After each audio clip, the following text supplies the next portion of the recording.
Një ngjarje e rëndë ka trondituar qytetin e Sarandës mbrëmjen e së shtunës ku nga një shpërthim i fuqishëm ka humbur jetën shtetësi Yusuf Yaçe. Ngjarja ndodhi në lagjen nr. 3 të qytetit, duke shkaktuar dëme të shumta materiale në disa biznese përreth, si dhe në një automjet tjetër të parkuar pranë vendngjarjes. Forcat e shumta policie dhe eksperta anti-eksplozivit shkuan në teren, teksa punuan për të përcaktuar nëse shpërthimi ka qenë i qëllimshëm apo aksidental.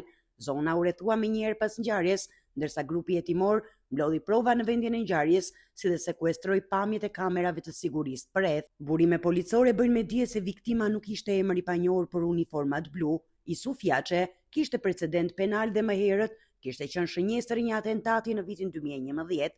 Në atë kohë, një 28 vjeçar nga Fieri, Edion Ali Muskaj, kishte qelluar me armë automatike drejt automjetit ku udhëtonin Yusuf Kadri Yaçe dhe Arjan Çani Lushkaj, por pa arritur t'i plagoste.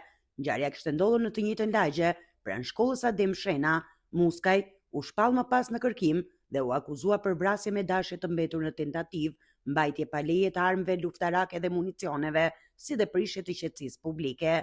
Aktualisht policia e Sarandës dhe strukturat e drejtorisë së policisë së Vlorës janë angazhuar në hetimin e plotë të rrethanave të shpërtimit që i mori jetën 49 vjeçarit Yusuf Yaçe.